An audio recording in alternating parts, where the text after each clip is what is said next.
जो लोग ऐसा सोचते हैं ना कि हमारी तो कुंडली शक्ति जागृत नहीं है या फिर उसका कोई अर्थ नहीं है, वो सोई हुई है, हमको इसके लिए कोशिश करना पड़ेगा, तो मैं आपको एक चीज़ बताता हूँ। ये बात ऐसी है कि बहुत कम लोग जानते हैं और बहुत कम लोग इसको समझेंगे।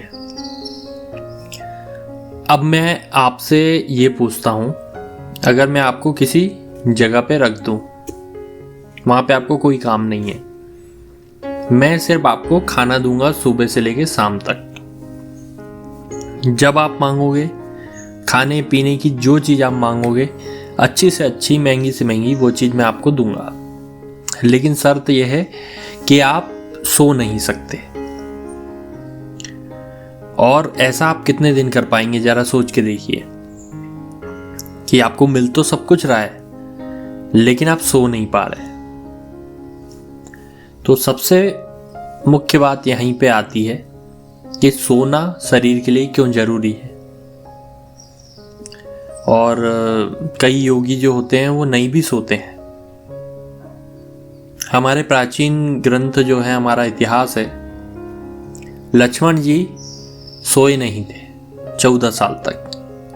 अब हम इन चीजों को समझते हैं।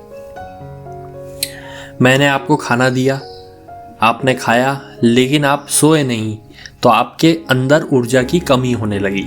आपको अच्छा अच्छा खाना मिल रहा है फिर भी ऊर्जा की कमी हो रही है। क्यों हो रही है?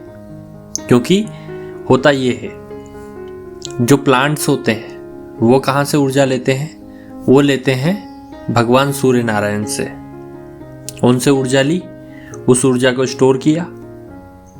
अब हमने सब्जी भाजी खाई, अनाज खाया, वो हमारी बॉडी में गई।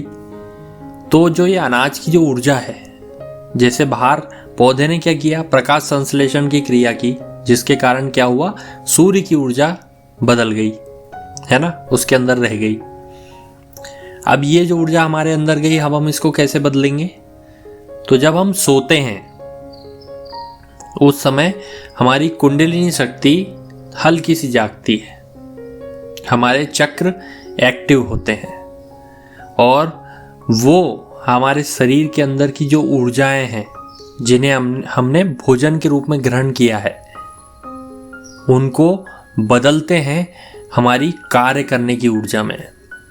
इसलिए जब आप सो के उठते हो तो आप कितने फ्रेश दिखते हो, आपके अंदर ऊर्जा का संचार होता है, आप कार्य कर सकते हो।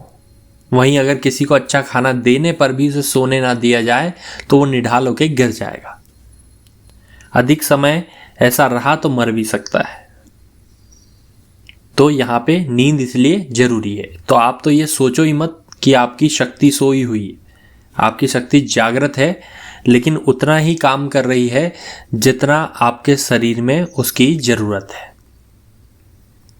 अब हम बात करते हैं उन योगियों की, जैसे लक्ष्मण जी थे, जो 14 साल तक जाग गए। तो आप बोलेंगे कि उनको जरूरत नहीं होती है क्या नींद की? तो ऐसा है कि उनके जो चक्र है वो आपके तो उतने चल रहे हैं जितनी आवश्यक है शरीर को, उनके ज़्यादा जागृत है, उनके एक्टिव है। तो जिनके चक्र एक्टिव हैं, ऐसे योगियों को ना नींद की जरूरत होती है, ना भोजन की और ना पानी की। वो प्रकृति से ही, पंच तत्वों से ही सब ग्रहण कर लेते हैं। और इसके कुछ उदाहरण हमें मिल जाएंगे, अगर आप ढूंढोगे तो आपको मिल जाएंगे। कुछ संत हुए हैं ऐसे, और ऐसा नहीं कि प्राचीन समय में ही हुए हैं, आधुनिक युग में भी कई लोग ऐसे हुए हैं। मैंने खुद एक पोस्टमैन थे शायद, वो पुणे में, उनकी कहानी सुनी है। वो सिर्फ त्राटक करते हैं रोज 3 घंटा सूर्य से, और शायद 1 गिलास कुछ मेथी के दाने कुछ पानी के साथ लेते थे। बस यही है उनका। बाकी अपना कार्य करते हैं, वो ना भोजन लेते हैं ना उसके बाद में पानी लेते हैं। ऐसा उनका कई सालों से चल रहा है।